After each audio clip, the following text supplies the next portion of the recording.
Hello everyone, I really hope you are doing great. आज हम लोग डिस्कस करेंगे paper number 3 of 2018। Criminal law का ही पेपर है हिमाचल प्रदेश जुडिशरी का, जैसा कि आप लोगों को पता है कि हमारी सीरीज चल रही है। ठीक है, तो इसमें जो सबसे पहला क्वेश्चन है that is in which of the following cases the offence of attempt is not committed. ध्यान रखना, पूछ रहा है कि इसमें से कौन से में जो है अटेम्प्ट का ऑफेंस नहीं हुआ है। A intending to kill Z fires at B's coat hanging in his room, मतलब उसको मारने के लिए उसके रूम तक में गया है, ठीक है, और उसके कोट पर उसने गोली भी चलाई है, मिस्टेकिंग इट फॉर जेड, उसको लगा कि वहां पर जेड है। ठीक है, पहली चीज तो ये तो अटेम्प्ट हो गया है ना। एक thrust his hand into the pocket, यानी कि पॉकेट के अंदर डालता है जेड के पॉकेट के अंदर, and fails to get anything because having nothing in जेड्स पॉकेट। पॉकेट में हाथ डालते ही अटेम्प्ट हो गया। ठीक है, हाँ, भले ही उसको जेड की पॉकेट में कुछ नहीं मिला, वो एक अलग मैटर है, उससे कोई फर्क नहीं पड़ता, तो यहाँ पर भी अटेम्प्ट हो गया। A administers to women Z, जो है जेड को ड्रग देता है with intent to producing abortion, कि ताकि उसका अबॉर्शन हो जाए, लेकिन वो फेल हो जाता है since the woman was not actually pregnant, क्योंकि वुमेन प्रेग्नेंट नहीं थी। तो यहां पर भी अटेम्प्ट हो गया। ठीक है, ए, अब लास्ट ऑप्शन बचा तो ऑब्वियसली यही आंसर होगा। A carries paddy in violation of law without having a licence with the intent to supply and was stopped before delivery of paddy 10 miles away from destination. उसको रोक लिया गया, मतलब वो डिलीवर वहां तक नहीं कर पाया। ठीक है, अब आते हैं हम लोग इस केस पर, मतलब सॉरी इस क्वेश्चन पर। In which of the following cases the House of Lords has given the answers to the question relating to the defence of insanity. Insanity का केस पूछ रहा है, कौन सा है, ध्यान रखना। R versus Jagian Stephens, R versus Prince, R versus M'Naghten, और none of these, none of these, इसमें से कोई भी आंसर नहीं है। ठीक है, The judgment in the case of Mehboob Shah versus Emperor was given by one of the following judge. किसने दिया था judgment? Atkinson J justice, Sir Madhavan Nair justice, ठीक है, लॉर्ड समनर और सर बी पिकॉक जस्टिस। तो यहाँ पर माधवन ने दिया था। ठीक है, आएंगे which one of the following section of Indian penal code में अप्लाई अगेंस्ट वुमेन ऑल्सो। इसमें से कौन सा सेक्शन है जो महिला के अगेंस्ट, यानी कि ऑफेंडर वहां पर महिला भी हो सकती है। तो मैं आपको बता दूं, सेक्शन नंबर 354 है सेक्शुअल हैरेसमेंट। ये मैन भी कर सकता है और विमेन भी कर सकती है, उसकी लैंग्वेज ऐसी है। ठीक है, Which one of the following cases is not associated with section 497 of Indian Penal Code? इसमें से कौन सा ऐसा केस है जो कि नहीं है इंडियन पिनल कोड से, उसका कोई ताल्लुक नहीं है। Sowmithri Vishnu versus Union of India, ठीक है, नॉट लिखा है, ध्यान रखिएगा। Yusuf Abdul Aziz versus State of Bombay, Joseph Shine versus Union of India, और Ranjit D Udeshi versus State of Maharashtra, ये वाला केस है जो कि ये जो है एक केस है। किससे डील करता है ये? स्पेशल लॉ है एक, जहां पर हम ये वाला केस पढ़ते हैं। अगर आप लोगों को पता तो आप लोग मुझे कमेंट करके जरूर बताना कि कौन से स्पेशल लॉ में हम लोग ये वाला केस पढ़ते हैं। ये मतलब ऐसा इंपॉर्टेंट केस है कि आपको पता होना चाहिए। ठीक है, जोसेफ शाइन में तो अडल्ट्री को जो है अनकॉन्स्टिट्यूशनली कह दिया था, तो ऐसे में ये सारे ही तीनों जो है केसेस 497 से रिलेटेड है, बट रंजीत वाला केस जो है वो उससे रिलेटेड नहीं है। इनकरेक्ट स्टेटमेंट पूछ रहा है, फिर से ध्यान रखना क्या पूछ रहा है, उस पर ध्यान रखना बहुत ज्यादा जरूरी है। देखो, अ कलेक्टर एक्सरसाइजिंग जूरिस्डिक्शन इन अ सूट अंडर एक्ट 10, ये तो है, ठीक है, इज अ जज, ठीक, सही बात है। A magistrate exercising jurisdiction in respect of a charge on which he has power to fine or imprisonment with or without appeal, ये भी जज है, सही बात, सही चीज लिखी हुई है। A member of panchayat which has power under regulation act, अगर ये आपने इलस्ट्रेशन पढ़े हैं ना जज वाले, सेक्शन नंबर 19 आईपीसी के, तो आप लोग को पता होगा regulation 7 of 1816 of Madras court to try and determine suits as a जज। हाँ, ये भी है, तो हमारा लास्ट वाला ही बचा जो कि होगा आंसर। क्या कह रहा है इसमें? A magistrate exercising jurisdiction in respect of charge in which he is only power, क्या सिर्फ उनके पास पावर है कमिट करने की ट्रायल के लिए, तो क्या वो जज हो जाएंगे? वहां हमारे इलस्ट्रेशन में लिखा है इज नॉट अ जज। ठीक है, तब वो जज नहीं होंगे। ठीक है, तब वो जज नहीं होंगे, ये आपको ध्यान रखना है। अब हम आएंगे नेक्स्ट वाले क्वेश्चन पर। एक मिनट, इसमें डी ऑप्शन जो है दिख नहीं रहा है, मैं इसको थोड़ा सा छोटा कर देती हूँ, अभी भी इट इज नॉट विजिबल। चलो ठीक है, देखो, Who amongst the following was not a judge of the bench of Supreme Court? इसमें कौन से जज नहीं थे नवतेज सिंह जोहर वाले केस में? Justice Rohinton versus F Nariman, justice A M, justice R Bhanumati और justice D Y Chandrachud. Justice R Bhanumati was not there. In which of the following offences exception to the rule under section 34 of IPC does not apply that all the accused person must be physically present? Does not apply कह रहा है. Offences affecting the human body, offences against property, offences relating to marriage, offences relating to religion, property के में जरूरी नहीं है. Which one of the following essential elements or essential element है criminal breach of trust का? Contractual relationship होना चाहिए, ठीक है. ट्रांसफर ऑफ पोजेशन होना चाहिए, taking possession of the property by fraudulent means, और property must be movable only. Which one of the following is the, कौन सा इसेंशियल एलिमेंट है? तो प्रॉपर्टी जो है वो मूवेबल होनी चाहिए, property must be movable only. इसका थोड़ा सा डाइसी है, आई थिंक कॉन्ट्रैक्चुअल रिलेशनशिप तो होगा नहीं, इसका शायद डी है, एक बार आप लोग चेक कर लेना, क्रॉस चेक कर लेना, ठीक है. अब देखो क्या है 10th क्वेश्चन में, ए विदाउट एनी एक्सक्यूज, यही कीवर्ड है हमारा, विदाउट एनी एक्सक्यूज, बिना किसी एक्सक्यूज के फायर करता है एक loaded cannon into a crowd of persons and kills one of them, और एक को मार देता है. A is guilty of which offence? Murder के लिए गिल्टी है, क्योंकि हमने पढ़ लिया without any excuse. Which one of the following punishments is not in existence? Imprisonment for life, forfeiture of property भी है, फाइन भी है, ट्रांसपोर्टेशन नहीं है. Which one of the following does not amount to abetment? इसमें से क्या चीज अबेटमेंट जो है अमाउंट नहीं कर रही है? इंस्टिगेशन भी करता है, एंगेजिंग भी कर रहा है, और इंटेंशनल एडिंग भी है. Supplying a person with shelter, ये हार्बर हो गया, ये अबेटमेंट नहीं है, ठीक है. Then causing of death of child in mother's womb, जो बेयर एक्ट में लिखा हुआ है आपको वही लिख करके आना है. बेयर एक्ट में इन्फेंटिसाइड नहीं लिखा हुआ है, तो ये हमारा आंसर नहीं होगा. हमारा आंसर होगा इट इज नॉट होमिसाइड, वो होमिसाइड नहीं है, ठीक है.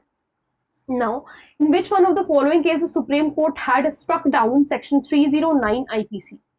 Maruti S. Dubal versus State of Maharashtra, P. Ratinam N. Patnaik versus State of Maharashtra, ये वाला, sorry, versus Union of India. Under which of the provision, under which provision of IPC fighting of two persons, दो लोग जब आपस में लड़ रहे हैं पब्लिक प्लेस पर, पब्लिक पीस को डिस्टर्ब कर रहे हैं, तो वो एफ्रे कहलाता है. क्या कहलाता है? एफ्रे, ठीक है. If a case is brought before a magistrate, अगर magistrate के सामने कोई केस आया है and it appears him that the offence complaint is triable by exclusively by court of session, उनको लग रहा है कि ट्राइबल है, कोर्ट ऑफ सेशन के, तो while postponing the issue of process, जब वो पोस्टपोन कर रहे हैं issue of process, may direct an investigation to be made by a police officer, shall commit the case to the court of session, shall call upon, क्या वो बुलाएंगे complainant को और विटनेसेस को प्रोड्यूस वगैरह कराएंगे? ऐसा तो हो नहीं सकता. रिटर्न भी नहीं करेंगे, वो सीधा सीधा कमिट कर देंगे. क्वेश्चन में ही आंसर छुपा हुआ है. जब एक्सक्लूसिवली ट्राइबल है कोर्ट ऑफ सेशन से, तो वो कुछ भी नहीं करेंगे, सीधा सीधा कमिट कर देंगे, ठीक है. No sentence of imprisonment shall be pass in the case of summary trial, जहां पर एक्सीडिंग 3 months, 3 महीने से ज्यादा का जो है पनिशमेंट नहीं दिया जा सकता है समरी ट्रायल में. Section 482 of CrPC provide saving of inherent power, high court की इनहेरेंट पावर के बारे में बताता है, ठीक है. A is accused of an act which may amount to criminal breach of trust. अच्छा, एक चीज मैं आप लोगों को यहाँ पर और बता दूं, जो सेक्शन 151 सीपीसी है, वहां पर भी हमें इनहेरेंट पावर के बारे में बता रखा है. वो सारी सिविल कोर्ट्स की इनहेरेंट पावर के बारे में बात कर रहा है. कंफ्यूज होने की जरूरत नहीं, क्योंकि कभी जब ये इस तरीके का सवाल बन रहा है, तो ऐसा ही सवाल सीपीसी में भी बन सकता है कि 151 में जो इनहेरेंट पावर दे रखी है, उसमें हाई कोर्ट एक दे देंगे आपको, सिविल कोर्ट दे देंगे. तो हाई कोर्ट आपका करेक्ट आंसर नहीं है, सिविल कोर्ट आपका. जितने भी सिविल कोर्ट्स है उनकी इनहेरेंट पावर के बारे में सेक्शन 151 सीपीसी बात करता है, ठीक है. अब देखिए क्या पूछ रहा है. A is accused of an act which may amount to criminal breach of trust or cheating, ठीक है. He is only charge with cheating, लेकिन वो जो है सिर्फ उसको चीटिंग के लिए चार्ज किया गया है. बट इट अपेयर्स, लेकिन ऐसा लग रहा है कि ए ने क्रिमिनल ब्रीच ऑफ ट्रस्ट भी कमिट किया है, तो कोई बात नहीं, उसको क्रिमिनल ब्रीच ऑफ ट्रस्ट के लिए भी उसे कन्विक्ट कर दिया जाएगा, सीधी सी बात है, ठीक है. Which one of the following courts has no power to transfer cases and appeal if it is expedient for the ends of justice? कौन से कोर्ट के पास पावर नहीं है? सीजीएम के पास पावर नहीं है, ठीक है. आगे बढ़ेंगे। अच्छा मैंने भी रियलाइज किया कि मैं ठीक है बहुत बोलती हूँ, कोई बात नहीं, थोड़ा थोड़ा बेयर कर लिया करो। Which one of the following section has not been inserted under the code of criminal procedure 1973 by the criminal law amendment act? कौन सा ऐसा है जो नहीं ऐड किया गया है 265 सी 2013 से? An additional chief judicial magistrate, additional CGM के बारे में बात हो रही है, कौन इन्हें अपॉइंट करेगा? हाई कोर्ट अपॉइंट करेगी। अपॉइंट करने का काम हाई कोर्ट का होता है, जो कोर्ट एस्टैब्लिश होते हैं वो स्टेट गवर्नमेंट की तरफ से होते हैं, ठीक है, ये आपको याद रखना है। Who among the following is authorized to order to execute a bond with or without sureties if it receives information that any person is likely to commit a breach of the peace or disturb the public tranquillity? कौन ऐसा कर सकता है? Executive magistrate के पास power होती है। Generally ये power जो है एग्जीक्यूटिव मजिस्ट्रेट की होती है कि अगर कुछ मान लो डिस्टर्बेंस वगैरह हो रहा है, तो अगर उन्हें इन्फॉर्मेशन मिली है तो वो बॉन्ड एग्जीक्यूट करवा सकते हैं। Who among the following is a competent person by whom of offence of theft? कौन कंपाउंड करेगा थेफ्ट का ऑफेंस, ये पूछा इन्होंने। The owner of the property stolen, the possessor of the property, the station house, क्या station house officer करेंगे जहां पर एफआईआर हुई थी, पब्लिक प्रोसिक्यूटर? क्यों, जो ओनर है वो कंपाउंड करेगा ना। Warrant case does not include a case relating to an offence punishable with death. Does not पूछ रहा है, कौन सा नहीं आता है। Imprisonment for a term not exceeding 2 years, ये तो समन केस हो गया ना, ये तो समन केस हो गया इस वजह से। Moving forward, the principle relating to double jeopardy कहां पर दे रखा है? ये सवाल तो मतलब घिसा पिटा सवाल है, मतलब हर जगह घिसा पिटा का मतलब है सवाल खराब नहीं है, कि लगभग हर जगह पूछा जाता है कि डबल जियोपार्डी कहाँ दे रखा है सीआरपीसी में, ठीक है, बहुत इंपॉर्टेंट क्वेश्चन है ये।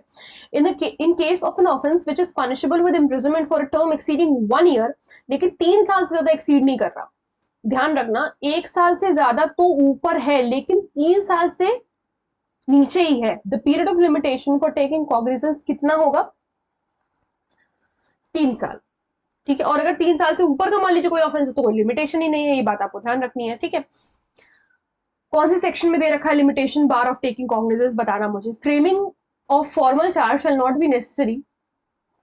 फॉर्मल चार्ज को फ्रेम करना समन्स केस में जरूरी नहीं होता। Who among the following is authorized to record confession? कौन जो है confession रिकॉर्ड कर सकता है? जुडिशियल मजिस्ट्रेट और मेट्रोपॉलिटन मजिस्ट्रेट, जीएम और एमएम दोनों में से कोई भी कर सकता है। When may police arrest any person without an order of magistrate and without a warrant? कब जो है बिना वारंट के और बिना ऑर्डर के, दोनों बातें।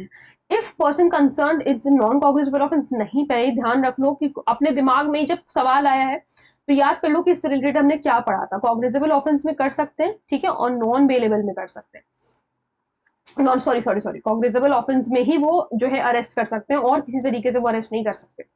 लेकिन यहाँ पे सवाल क्या इन्होंने पूछा, इन्होंने तो घुमा के सवाल पूछा, कह रहा if person against whom complaint has been, क्या किसी भी की भी अगेंस्ट जिसके अगेंस्ट कंप्लेंट आई उसको सबको अरेस्ट कर लेंगे क्या? नहीं। If person against whom credible information has been received, credible information receive हुई है, ठीक है, रिसीव हुई है, और reasonable suspicion exist of is having so concern, और लग रहा है कि ऊपर इन दोनों का में से as mention in A and B, इन दोनों का कोई ऐसा उसने ऑफेंस किया तो क्या तुरंत उसे कर लेंगे, अरेस्ट कर लेंगे? नहीं।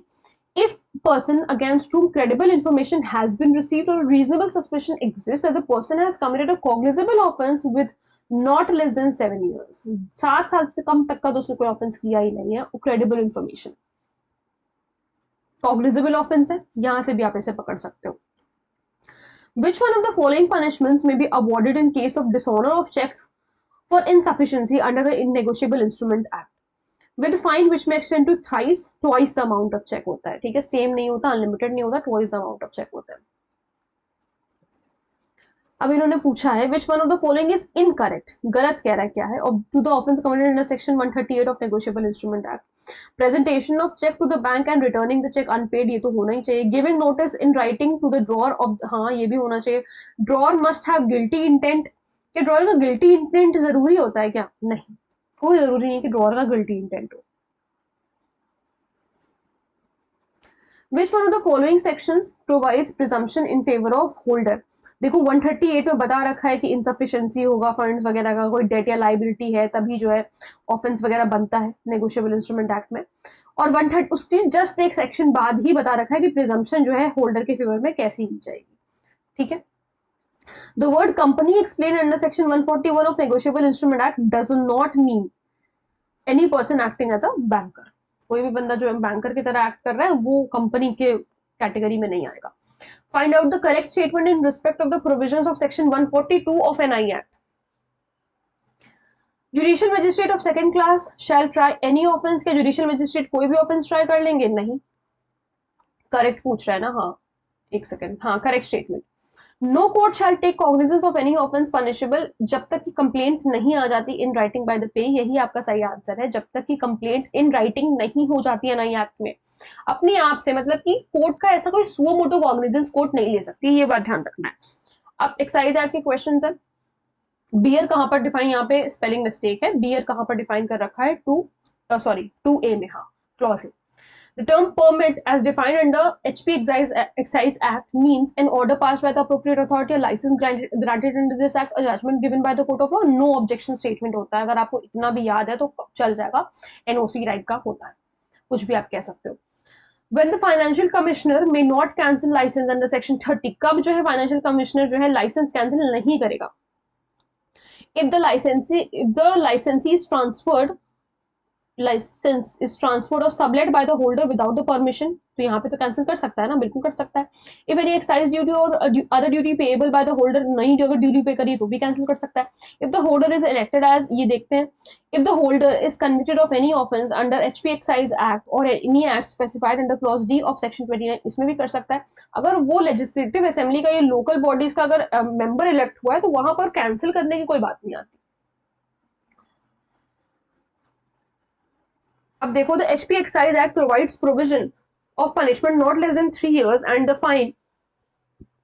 fine not less than 1 lakh rupees if the accused commits an offense relating to import export of country liquor exceeding 45 liters. If any person consumes liquor in any unlicensed place, किसी ऐसी जगह पर जहां पर वो पी नहीं सकता, in contravention of any provisions of HP Excise Act, he shall be punished with which one of the following punishment. Punishment आपको याद होनी चाहिए, और जो खास करके मैंने आप लोगों को पहले भी बताया है कि जो अमेंडमेंट्स हुए हैं पनिशमेंट में, नए पनिशमेंट्स आपको याद करने हैं.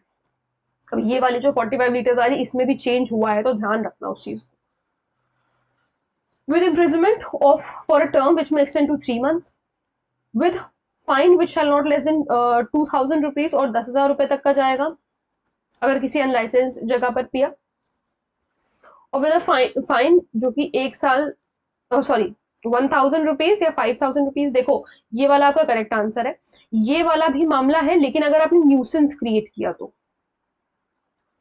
पी के न्यूसेंस क्रिएट किया तो ऐसे में 2000 से 10,000 रुपए तक का फाइन देना पड़ेगा. The term zoo defined under Wildlife Protection Act as amended does not include, इसमें क्या इंक्लूड नहीं होता? An establishment of licensed dealer and captive animals. Which one of the following is not a duty? इसमें से कौन सी duty नहीं है state board की? Selection and management of areas to be declared as protected areas, ये तो duty है. Formulation of the policy for protection and conservation of the wildlife, ये भी है. Measures to be taken for harmonizing the needs of the tribal and other dwellers, जो भी dwellers का मतलब जो भी वहां पे रह रहे हैं फॉरेस्ट में, with the protection and conservation of wildlife. और selection of forest guard, forest guard का selection वो नहीं करते, ठीक है, ये उनकी ड्यूटी नहीं है. Under Chapter 6A of Wildlife Protection Act, the term relative does not mean the servant working. Servant जो है वो relative की कैटेगरी में नहीं आते. एक सेकेंड, सॉरी ब्लैकआउट हो गया था. अब देखिए क्या सवाल है. 44th, लास्ट के 5 और क्वेश्चन हमारे पास बचे हैं. What is the amount of reward may be provided to a person when renders assistance in detection of offense if court imposes sentence of, ये 50%, पहले शायद 25% था, अब बढ़ा करके इसको 50% कर दिया.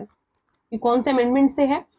1972 के अमेंडमेंट से, ठीक है. तो 50, पहले 25% मिलता था और बढ़ा दिया 50% हो गया, ठीक है, ये ध्यान रखिए. Who among the following has empowered to order payment of reward under section 60B of Wildlife Protection Act, जैसा कि अमेंड किया गया है 1972 में, वो पूछ रहा है. ये सारा काम अब चीफ वाइल्ड लाइफ वार्डन के पास है, ठीक है. Which one of the following act is not prohibited? इसमें से क्या चीज प्रोहिबिटेड नहीं है, मतलब रिजर्व फॉरेस्ट में आप कर सकते हो. सेट्स फायर, क्या फायर लगा दोगे, आग लगा दोगे? नहीं कर सकते. Pasture scatter in the forest नहीं कर सकते. Query stone from the forest नहीं कर सकते. ये आप वर्शिप कर सकते हो. Which one of the following punishments is provided under section 33 of Indian Forest Act? देखो, इंडियन फॉरेस्ट एक्ट में एक चीज याद रखो, ट्रिक है. कि 6 महीने 500 रुपए का फाइन और बोथ, ये लगभग हर जगह है। जैसे मान लीजिए अगर नहीं भी याद है तो अगर ये है कि 99% इससे आपका आंसर सही हो जाएगा। एक दो जगह है जो शायद वहां पे पनिशमेंट थोड़ी सी और ज्यादा है, 2 साल की है जहां तक, नहीं तो जनरली यही पनिशमेंट है, 6 महीने 500 या बोथ। ठीक है, तो ये ध्यान रखना। तो इसमें भी हमारा आंसर यही है, अचानक से आ गया तो मुझे याद आ गया। एक सेकेंड, हाँ ठीक है ठीक है, सही है, सही आंसर। मुझे लगा वहां पे 1000 लिखा हुआ है। हाँ, which one of the following sections of Indian Forest Act provides the power of civil court? Civil court की power section number 8 provide करता है। What is the punishment for wrongful seizure? wrongful seizure की कहाँ पर punishment, मतलब wrongful seizure की जो punishment है वो क्या है? यहाँ पर भी वही है, 6 महीने 500 रुपए और वो 500, 6 महीने 500 रुपए या फिर दोनों। ठीक है, सी है इसका। Forest produce is explained under which of the following clause of section 2? Forest produce को कहां पर बता रखा है? क्लॉज 4 में बता रखा है। ठीक है, सो आई रियली होप आप लोगों को हेल्पफुल लगी होगी ये सीरीज, आप लोगों को समझ में आया होगा कि किस तरीके से आप लोगों को करना है। और ये सिर्फ मैंने सोनली सिर्फ इसका पर्पस ये था कि आप लोग एक बार, अगर आप लोग खुद से नहीं भी कर रहे हो ये PYQ सॉल्व, तो आप लोग एक बार कम से कम इसको देख लो कि इस तरीके के क्वेश्चंस पहले पूछे गए हैं हिमाचल प्रदेश जुडिशरी में, तो जिससे आपका कॉन्फिडेंस भी बना रहा है। क्वेश्चन सॉल्व करोगे तो कॉन्फिडेंस अपने आप ही आता है। ठीक है, जहां से कहीं भी क्वेश्चंस मिल रहे हैं, बस जितने क्वेश्चन आप, ज्यादा टाइम तो बचा नहीं, तो जितने क्वेश्चंस हो सकते हैं उतने क्वेश्चंस आप लोग सॉल्व करिए। सिर्फ और सिर्फ MCQs पर ध्यान दीजिए और अपने बेयर एक्ट पर, जो भी चीजें आपको लग रहा है कि आप भूल रहे हो, या सिर्फ अपने बेयर एक्ट पर। और इस समय जो है बेयर एक्ट को उठाने से डरना नहीं है। ठीक है कि हम बेयर एक्ट नहीं देख पाएंगे, हम कोई वीडियो देख लेते, नहीं, आप अपनी बेयर एक्ट में, क्योंकि मुझे ऐसा लगता है कि जो बेयर एक्ट जिस बच्चे ने पढ़ी है उस बच्चे ने बेयर एक्ट में बहुत सारी चीजें स्क्रिबल करी होंगी, लिखा होगा, तो वो आपके लिए ज्यादा बेनिफिशियल रहेगा rather than watching a video. हाँ, कुछ ऐसे रैपिडली कुछ रिवाइज करना है कि आप सुन रहे हो और सुन सुन मतलब कुछ काम भी कर रहे हो, ऐसे अगर कुछ करना है तो दैट इज गुड। और अगर आप मान लीजिए MCQs यूट्यूब से भी लगा रहे हो तो वो भी ठीक है, लेकिन आप ये गलती मत करना, क्योंकि बच्चे ये गलती बहुत करते हैं, कैंडिडेट्स ये गलती करते हैं कि वो बेयर एक्ट से ही पीछा छुड़ा लेते हैं लास्ट दिन तक, तो वो चीज आपको नहीं करनी है। हाँ, एक दिन पहले मत पढ़ो, एक दिन पहले पढ़ने की जरूरत नहीं, लेकिन अभी अगर कोई चीज भूल रहे हो तो बेयर एक्ट उठा करके तुरंत उसको देखो, क्योंकि वहां पे गलती की गुंजाइश नहीं होगी। यहाँ तो आप चाहे जितनी भी गलती कर लो, वहां कोई गलती नहीं होनी चाहिए। ठीक है, तो मिलते हैं नेक्स्ट वीडियो में, तब तक ख्याल रखिए अपना, पढ़ते रहिए। Thank you so much.